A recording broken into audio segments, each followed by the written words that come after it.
야고보서 2장 1절부터 9절입니다. 제가 봉독하겠습니다. 네, 형제들아, 영광의 주 곧 우리 주 예수 그리스도에 대한 믿음을 너희가 가졌으니 사람을 차별하여 대하지 말라. 만일 너희 회당에 금 가락지를 끼고 아름다운 옷을 입은 사람이 들어오고 또 남루한 옷을 입은 가난한 사람이 들어올 때에 너희가 아름다운 옷을 입은 자를 눈여겨보고 말하되 여기 좋은 자리에 앉으소서 하고 또 가난한 자에게 말하되 너는 거기 서 있든지 내 발등상 아래 앉으라 하면 너희끼리 서로 차별하며 악한 생각으로 판단하는 자가 되는 것이 아니냐. 내 사랑하는 형제들아, 들을지어다. 하나님이 세상에서 가난한 자를 택하사 믿음에 부요하게 하시고 또 자기를 사랑하는 자들에게 약속하신 나라를 상속으로 받게 하지 아니하셨느냐. 너희는 도리어 가난한 자를 업신 여겼도다. 부자는 너희를 억압하며 법정으로 끌고 가지 아니하느냐. 그들은 너희에게 대하여 일컫는 바 그 아름다운 이름을 비방하지 아니하느냐. 너희가 만일 성경에 기록된 대로 내 이웃을 사랑하기를 내 몸과 같이 하라 하신 최고의 법을 지키면 잘하는 것이거니와 만일 너희가 사람을 차별하여 대하면 죄를 짓는 것이니 율법이 너희를 범법자로 정죄하리라. 아멘. 금주에 제가 읽은 책이 어떤 책을 읽었냐면 팬인가 제자인가 하는 그런 책을 읽었습니다. 그리스도인들 중에 제자의 삶을 사는 것이 아니라 그리스도인들 중에 팬으로 사는 사람들이 많다, 그런 겁니다. 팬은 어떤 사람입니까? 팬은 그 사람의 옷을 따라 입기도 하고 경기장이나 콘서트에 갑니다. 그죠? 관심을 가지고 그 사람이 인터넷에 뜨면 가서 찾아보기도 하고 또 그렇게 그 사람의 여러 가지 관심을 갖지만 그 사람의 삶의 스타일을 따라 하지는 않습니다. 경기장에 가서 열심히 응원을 하지만 연습도 하지 않습니다. 그리고 내 흥미가 사라지면 이제 그 팬에서 나는 이제 사라집니다.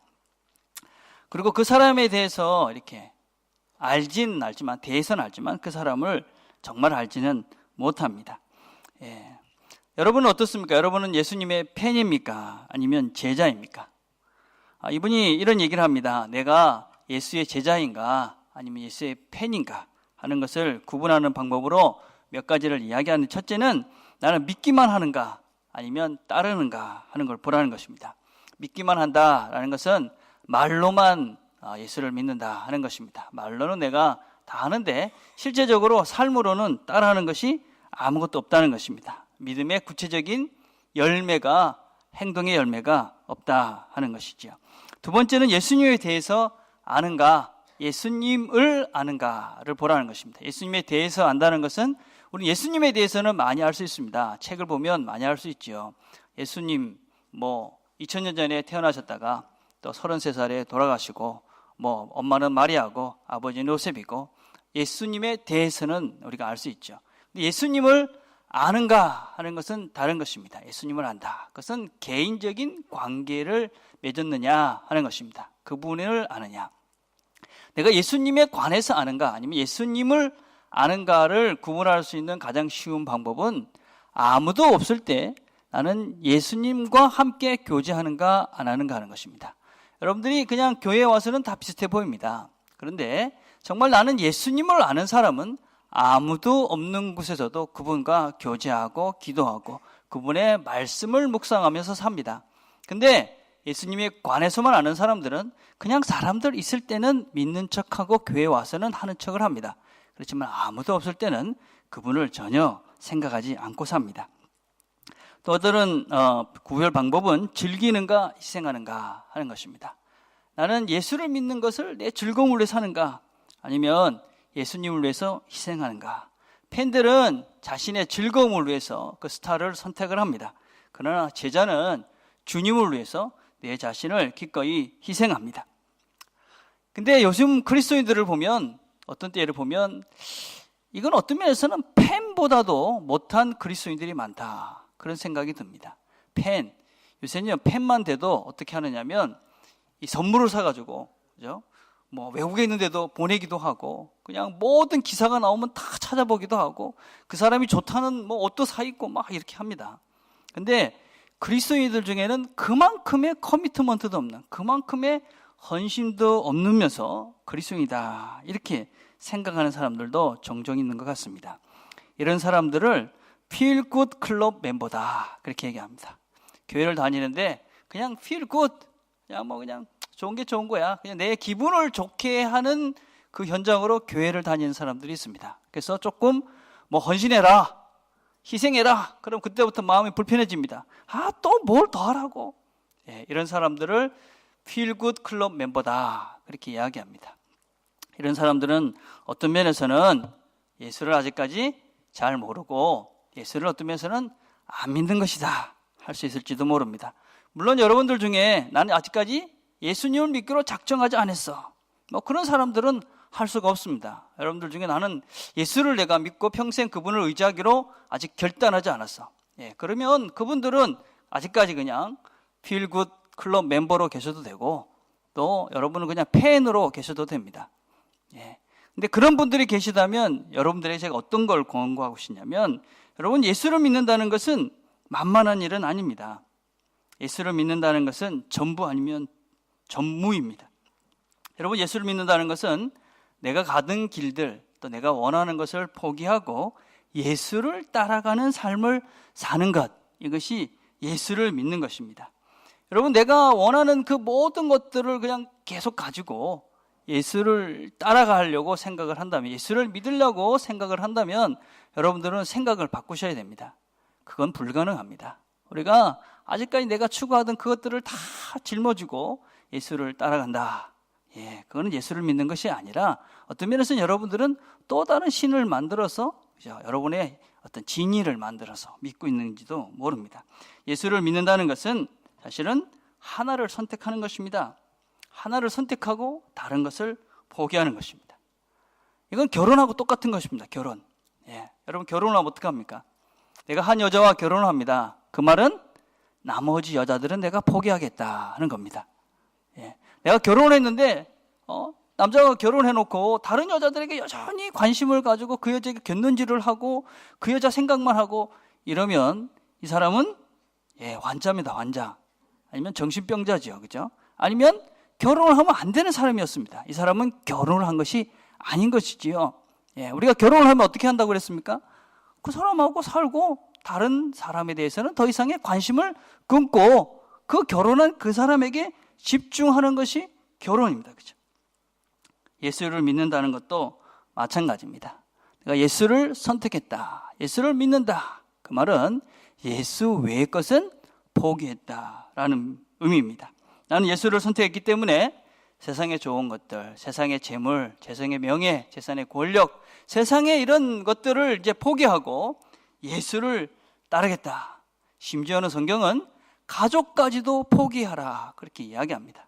나는 예수를 믿기 때문에 이제는 이 땅의 좋은 것들, 또 어떤 면에서는 가족까지도 포기하고 예수를 따르겠다. 그것이 예수를 믿는다는 것이라는 의미입니다.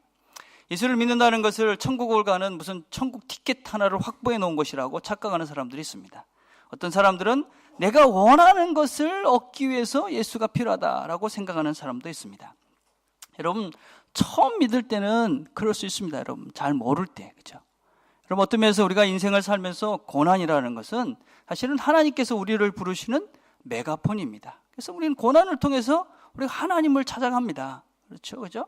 또 우리가 인생을 살면서 우리가 죽음이라는 문턱을 생각할 때가 있습니다. 죽음, 두렵습니다. 그렇죠? 여러분, 죽음을 생각하면 그 이후의 삶에 대한 걱정이 생기고 두려움이 막연히 생깁니다. 그래서 우리는 하나님 앞에 예수를 찾습니다. 그러나 그것은 시작일 뿐입니다. 그렇게 시작된 그 신앙은 이제는 또 다른 세계로, 우리가 진정한 믿음의 세계로 들어가야만 합니다.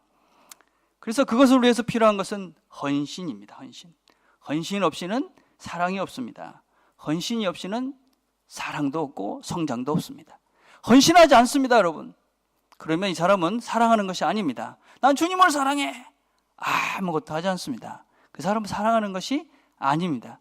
나는 주님을 사랑하고 주님의 사람으로 자라고 싶어. 아무것도 하지 않습니다. 아무런 희생을 하지 않습니다. 헌신을 하지 않습니다. 지가 하고 싶은 만큼만 합니다.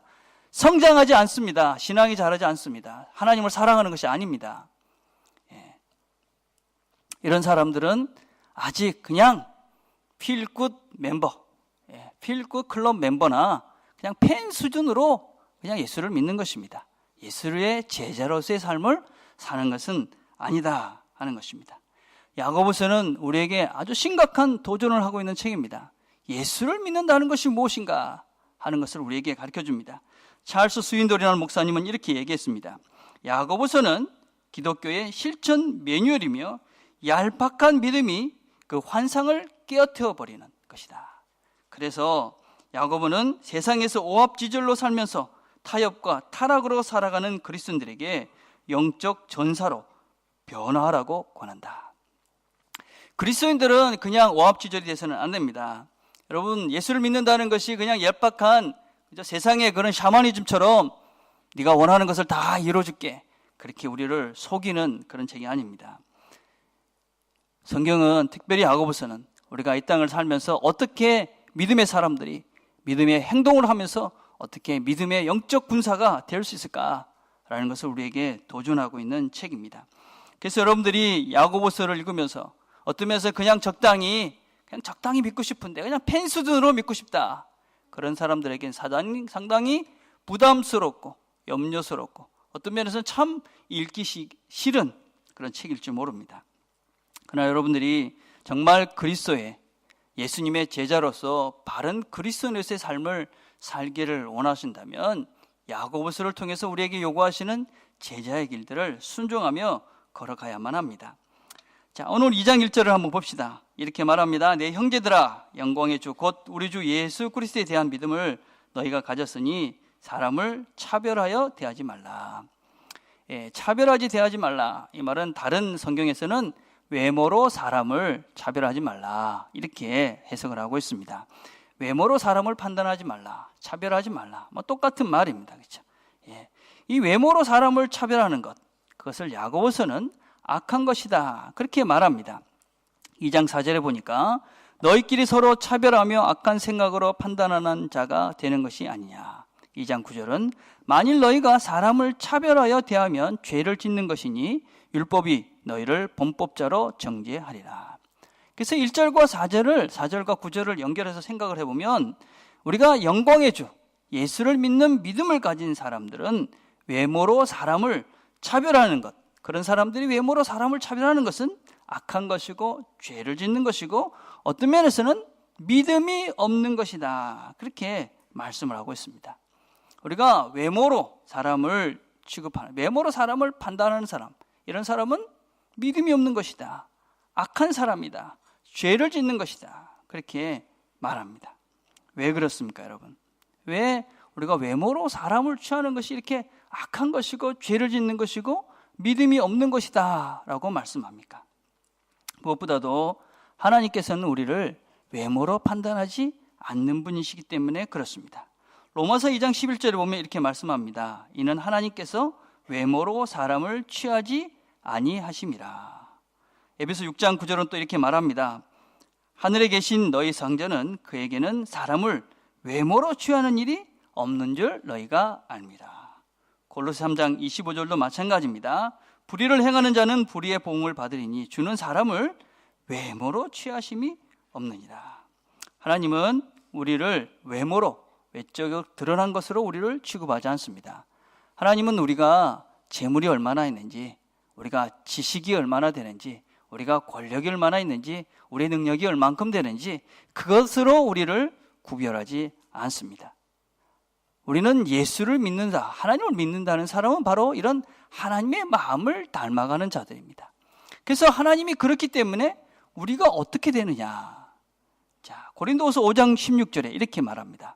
그러므로 우리가 이제부터는 아무 사람도 육체대로 알지 아니하노라. 비록 우리가 그리스도도 육체대로 알았으나 이제부터는 이같이 알지 아니하노라. 여러분, 그전에 예수를 알지 못할 때는 우리는 사람을 어떻게 알았느냐? 그 사람을 알 때 육체로 알았습니다. 그건 뭐냐면 내 육체적 이익이 무엇이 있을까? 사람을 외모로 보고 판단하는 것입니다. 이 사람을 보고 이 사람을 사귀면 나한테 어떤 이익이 있을까? 어떤 유익이 있을까? 내가 어떤 인생을 살아가는데 어떤 것이 편리할까? 그렇게 판단하면서 사람을 알아갔다 하는 것입니다. 심지어는 그리스도도 그렇게 알았다는 것입니다. 하나님을 믿으면서도 하나님도 나한테 어떻게 육체적으로 나한테 무슨 유익이 될까?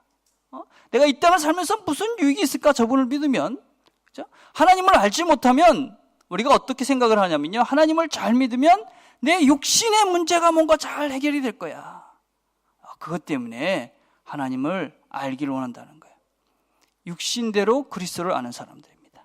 여러분들이 하나님을 믿으면서 하나님의 뜻대로 내가 살아야지가 아니라 내가 어떻게 하면 하나님을 이용해서 내가 원하는 것을 이룰까? 그런 마음으로 예수를 믿고 있다면 나는 예수를 육체대로 믿고 있는 것입니다. 육체대로. 하나님을 알지 못하는 것이죠. 예. 그런데 어떻게 됐다고 그렇게 얘기합니까? 이제부터는 이같이 알지 아니하노라. 육체대로 알지 않고 어떻게 됐느냐? 고린도서 5장 17절엔 그렇게 말합니다. 그런즉 누구든지 그리스도 안에 있으면 새로운 피조물이라. 이전 것은 지나갔으니 보라 새 것이 되었도다. 새로운 존재가 된 것입니다. 그리스도 예수 안에 있으면 새로운 존재가 되는 것입니다. 그래서 그때부터는 육체대로 보는 것이 아니라 주님의 눈으로, 주님 안에서 사람을 보기 시작을 합니다. 그래서 사람들을 다른 눈으로 보는 것입니다. 그전에 이 사람을 보면 어떻게 내한테 유익이 될까? 무슨 이익을, 내 욕망을 어떻게 채워줄까? 근데 그렇게 안 보는 것입니다. 환경을 보면 그 환경 속에서 이게 뭔가 나한테 어떻게 이익이 될까? 내 욕망을 어떻게 채워갈까? 그걸 보는데 그렇게 안 되는 것입니다. 하나님도 그렇게 안 본 것입니다. 하나님도. 우리가 육체대로 이 하나님을 볼 때는 어떻게 하나님을 이용해서 내가 원하는 것을 이끌어 갈까? 이게 오직 나의 관심이었는데 그리스도 예수 안에 있으면 새로워지는 것입니다. 어떻게 하나님께서 원하시는 것을 이루어갈까? 어떻게 하나님의 뜻대로 살까? 이렇게 새로워지는 것입니다. 이게 그리스도인입니다, 여러분. 그리스도인. 저희 교회에 지금 아기들이 많아지고 있습니다. 그죠? 아기들이 참 많잖아요. 그죠? 아주 좋은 일입니다. 그죠? 계속 많이 낳길 바랍니다. 그죠? 이 뭐 자연스럽게 증가하는 거잖아요. 그죠? 아기들 보면 정말 예쁘죠? 예쁘잖아요. 그죠? 근데 사실은 다 예쁘진 않습니다. 그렇잖아요. 그죠? 여러분 다 예쁘진 않아요. 그죠? 근데 혹시라도 여러분 얘는 별로 안 예뻐. 그렇게 얘기하는 순간 그 부모하고 원수 됩니다. 평생 원수. 절대로 가서 애기들 보고 안 예쁘다고 그러면 안 되죠. 그죠? 애기들은 예쁩니다. 그죠? 진짜 안 예쁜데도 예쁩니다. 누구 눈에 예쁩니까? 부모 눈에 예쁩니다. 할아버지, 할머니 눈에는 뭐 세상에 무엇보다도 예쁘지요. 왜 그렇습니까, 여러분? 그 외모가, 그죠? 그 외모를 무엇으로 덮은 것입니까? 사랑으로 덮은 것이죠. 사랑이 커지니까 그 외적으로 드러난 그것은 하나도 안 보이는 것입니다. 연애하는 친구들도 그렇지요. 우리가 보기엔 확실히 눈이 뼈구만. 이런 친구도 보면 예쁘다고 그럽니다. 우리가 절대 안 예쁜데 왜 그렇습니까? 사랑으로 그 모든 외모가 덮어져 버린 것이지요. 그죠? 여러분, 우리가 사람들이 가지고 있는 그 외모, 그죠? 그 사람의 능력, 그 사람의 재물, 그 사람의 실력, 그거가 아니고, 그죠? 그걸 보는 것이 아니고 그 사람, 그죠? 하나님이 사랑하는 그 사람, 그걸 보는 사람들이 그리스도인입니다. 그죠? 내가 새로운 피조물이 되었다, 내가 그리스도인이 됐다라는 구체적인 증거가 무엇이냐면요, 사람들을 봅니다. 근데 그 사람의 능력을 보는 것이 아닙니다. 그 사람이 돈이 얼마 있는 거 보는 것이 아닙니다. 그 사람이 어떤 직업이 있는가를 보는 것이 아닙니다. 그 사람이 얼마나 예쁜가를 보는 것이 아닙니다. 그 사람이 누구인가? 그 사람이 하나님의 사랑을 받는 자다. 그런 눈으로 그 사람을 볼 수 있는 사람, 그 사람이 그리스도인입니다. 그죠? 여러분들이 사람을 그렇게 보고 있다면 여러분은 그리스도인입니다. 그러나 여러분들이 사람을 볼 때마다 그것이 아닌 다른 눈으로 본다면 여러분은 아직까지도 내가 정말 새로운 피조물이 되었는가 질문을 해보셔야만 합니다. 자, 그런데 실상은 어떻게 했느냐? 실상. 그것이 그리스도인데 이 초대교회도 그 실상이 어땠느냐? 외모를 보고 판단하지 말라 이렇게 말씀했는데 뭐라고 얘기합니까? 2장 2절과 3절을 보니까 너희 회당에 금 가락지를 끼고 아름다운 옷을 입은 사람이 들어오고 또 남루한 옷을 입은 가난한 사람이 들어올 때 어떻게 합니까? 그 부자는 와서 이 앞에 앉으세요.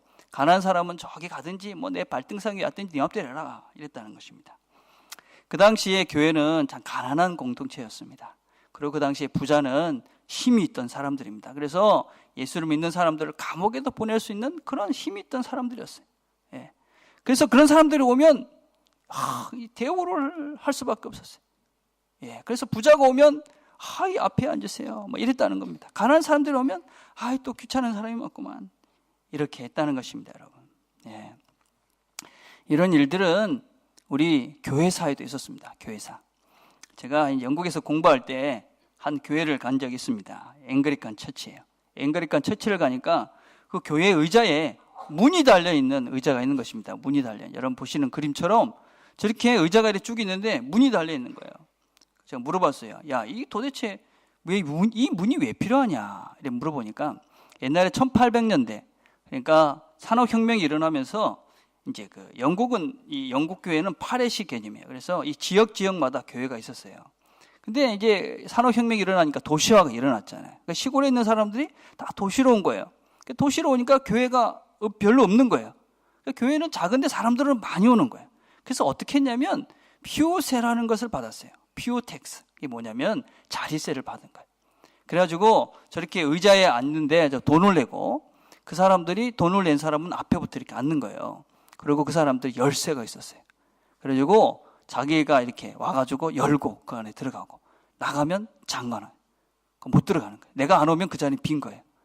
어느 자리가 제일 비쌌을까요? 맨 앞에 있는 자리가 제일 비쌌어요. 지금 제일 비싼 자리는 다 비어 있어요, 지금. 여기가 제일 비싼 자리였고, 저 뒤에, 우리 저 앉아 있는 사람들은 싸구려 자리에 지금 앉아 있는 거예요, 지금. 그래가지고 진짜로 이렇게 돈 오는 사람은 저 구석에 멍석 깔고, 그래 앉아서 예배를 드리고, 돈 있는 사람은 저렇게 세금을 내서 돈을 내고 그렇게 의자에 앉아서 예배를 드렸어요. 실제로 역사 가운데 있던 일이에요. 돈 있는 사람을 대우하는, 지금도 영국 교회 그런 흔적들이 남아 있습니다. 우리가 살고 있는 이 시대는 어떻습니까? 우리 시대, 우리 한국 교회는 어떨까요? 김관성 목사님이라는 분이 쓴 기독교의 본질이라는 책에 이런 얘기가 있어요. 교회에서 중직자가 되려면 기도와 말씀 생활, 봉사 열심히 하고 부자일 것. 사람들은 그 요건이 충족되지 못하면 고민을 한다. 어떻습니까? 우리는 과연 외모로 사람을 취하지 않고 어떤 면에서는 그 사람을 사랑해야 되는 사람으로 사람을 대하고 있습니까? 우리의 모습은 이것이 우리의 모습은 아닌지 모르겠습니다. 여러분, 이것이 얼마나 심각한 문제인지 모릅니다. 외모로 사람을 판단하는 사람. 그럼 마태복음 25장 31절에 보면 마지막 때 심판의 모습을 우리에게 보여주고 있습니다. 그림에서 보는 것처럼 여러분, 교회 안에는 저렇게 염소와 양이 있습니다. 염소와. 이 안에 양이 있고 염소가 있습니다, 여러분. 마지막 때 주님께서 심판을 하십니다.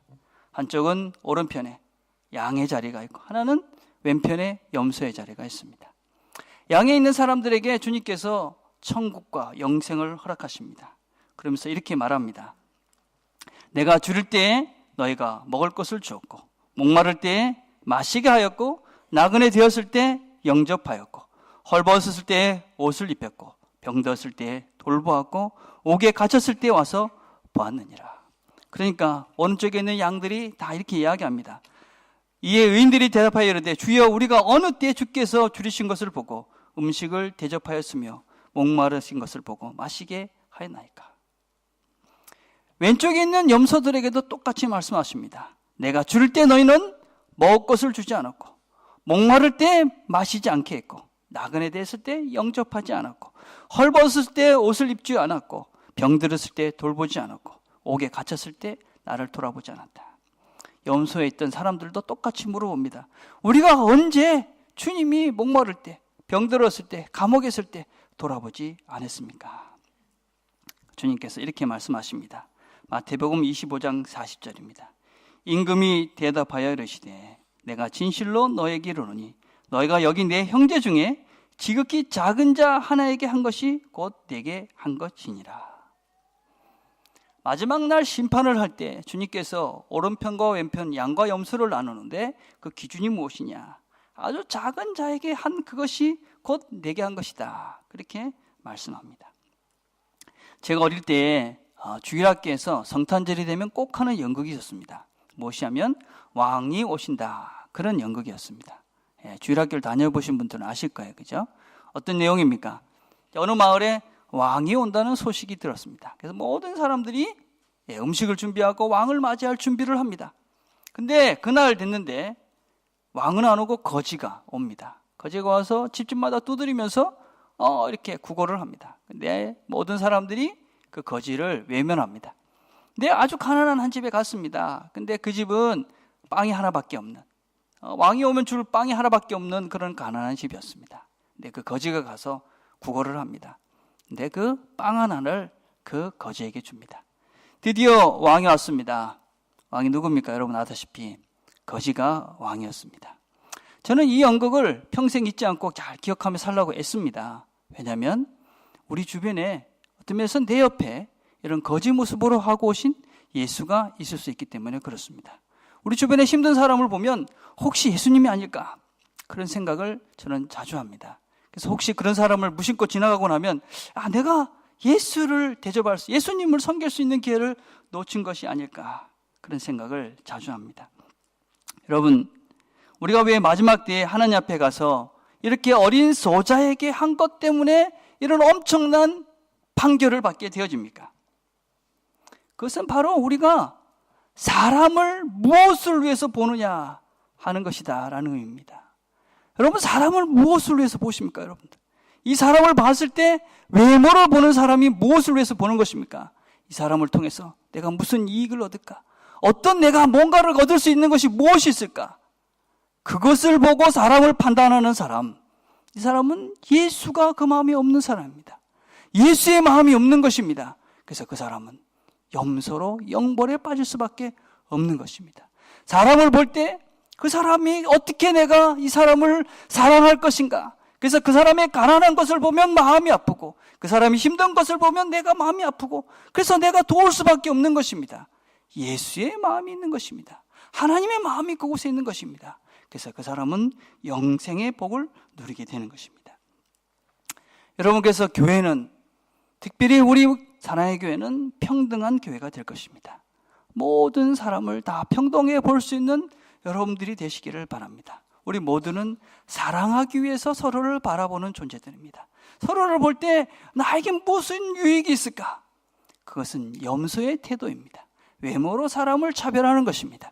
여러분들이 어떻게 내가 이 사람을 사랑할까? 그것이 바로 예수의 마음으로 사람을 보는 것입니다. 우리 교회의 목회 철학은 심플하게 3개가 있습니다. 여러분, 쉐어링, 이퀄리티, 크리에이티라는 것입니다. 나눔과 동등, 평등과 투명성입니다. 이제 앞으로 저희 교회는 앞으로 모든 일들을 잘 나눠갈 것입니다. 이제 기회가 있으면 다시 이야기할 것이고, 또 우리 교회는 모든 것들을 투명하게 할 것입니다. 그래서 재정은 다 공개할 것입니다. 그래서 여러분들이 앞으로 어떤 뭐든지 보여주십시오. 그러면 재정부에 와서 다 보실 수 있도록 다 열람시키겠습니다. 저에게 재정과 결산은 인터넷에 다 올려서 우리 모든 재정은 투명할 것입니다. 제 삶도 투명하게 할 것입니다. 여러분이 언제 목사님 뭐 하세요? 언제든지 물어보시면 제 삶에 대해서 투명하게 말씀해 드리겠습니다. 직분자들에게도 그런 것들을 요구할 것입니다. 앞으로 여러분들이 장로님이 되시고 안수 집사님이 권사님이 되시면 제가 묻겠습니다. 뭐 하시고 사십니까? 그럼 말할 수 있는 분들이 직분자가 되십시오. 나는 투명하게 못 살 것 같아. 그럼 직분자가 되시면 안 됩니다, 여러분. 우리의 삶을 투명하게 사셔야 됩니다. 또 우리 교회는 동등한, 평등한 교회가 될 것입니다. 우리 교회는 모두가 다 똑같은 사람들입니다. 그래서 우리가 주일날 대표 기도를 이렇게 모든 분들이 하시는 것도 우리 교회는 다 똑같다 하는 것입니다, 여러분. 다 똑같아요. 그죠? 그래서 우리가 다 하는 것입니다.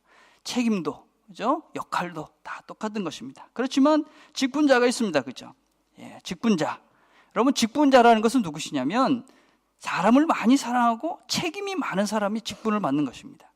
오해하면 안 됩니다, 여러분. 장로 되고 집사 되고 그다음에 권사 되고 목사 돼서 뭔가 사람들에게 많이 인정을 받는다. 여러분, 오해입니다, 여러분. 그렇게 되는 순간 여러분들은 사람으로부터 칭찬을 못 받습니다. 이런 것입니다, 여러분. 제가 목사잖아요. 목사가 새벽 기도를 해요. 칭찬합니까? 안 합니까? 안 하죠. 안 해. 욕 먹습니다. 바로 목사가 새벽기도도 안 해. 이래 되는 겁니다. 그죠? 여러분, 권사님들 뭐 이렇게 그 집사님들 장로님이 새벽기도 나오면 그래 뭐 마땅히 그렇지. 근데 서리 집사가 새벽기도를 꼬박꼬박 나옵니다. 그러면 아이고 참 수고하네. 이래 되는 겁니다. 그죠? 예, 무슨 말인지 아시겠습니까? 여러분들 그냥 칭찬을 받고 싶다 사람들한테 직분자가 되면 안 됩니다. 여러분, 예, 직분을 맞지 마십시오. 칭찬 많이 받으면서 그렇게 사십시오. 예. 그렇지만 직분자가 되면 어떤 사람입니까? 아무도 칭찬을 하지 않습니다. 누가 칭찬해 줄까요? 뭘 기대해야 될까요?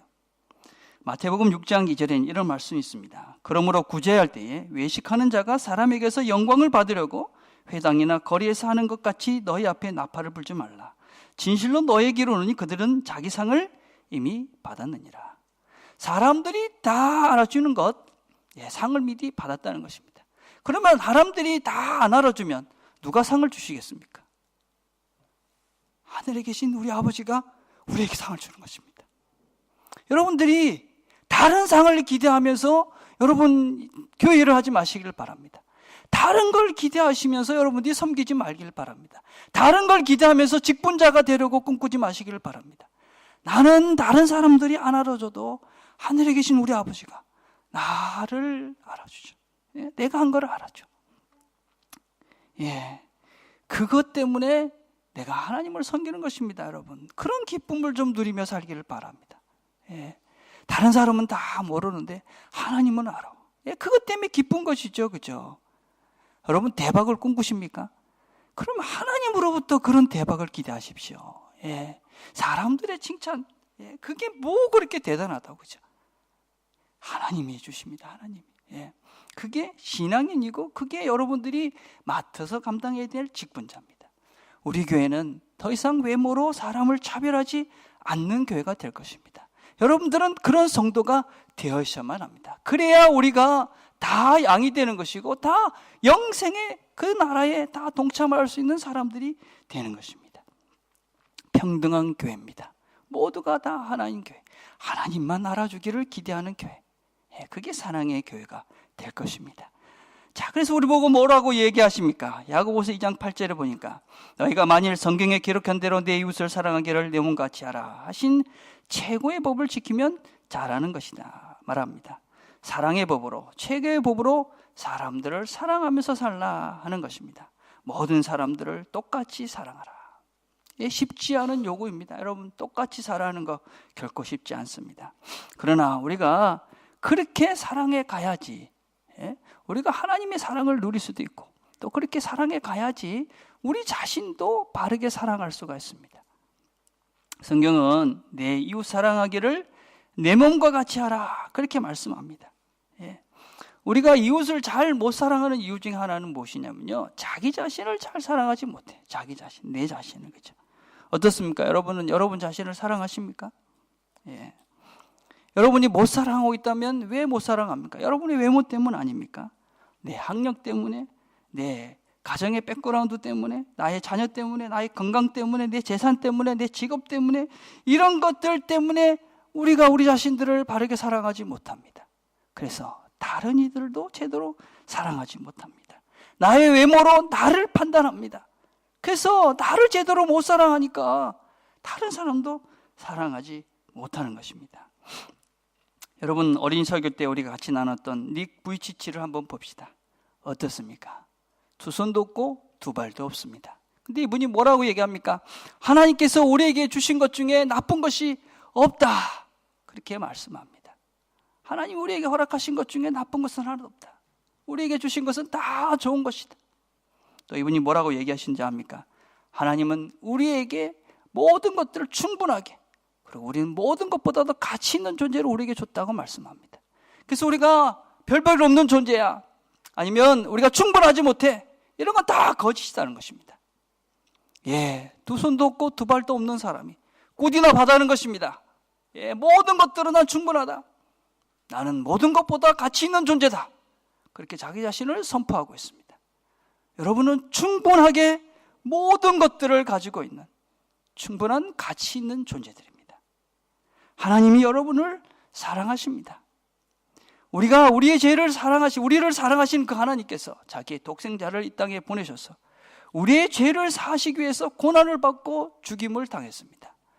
그 하나님이 그 일을 하셨습니다. 우리를 사랑하기 때문에. 그리고 지금도 우리 안에 계시면서 성령님께서는 우리를 인도해 가십니다. 여러분은 이 땅의 창조주로부터 사랑을 받는 존재들입니다. 이 땅의 창조주가 이 땅에 와서 우리를 위해서 죽으심 받은 그런 가치 있는 존재들입니다. 하늘의 하나님께서 그의 영을 보내셔서 우리의 삶을 인도해 가시면서 지금도 우리와 함께 하십니다.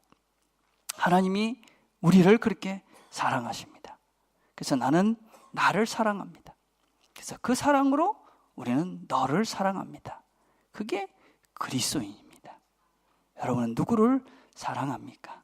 여러분을 사랑하고 이웃을 사랑한다면 여러분이 진정 거듭난 그리스도인이고 마지막 날에 하나님께서 양의 자리에 우리를 앉게 해주실 것입니다. 기도하겠습니다.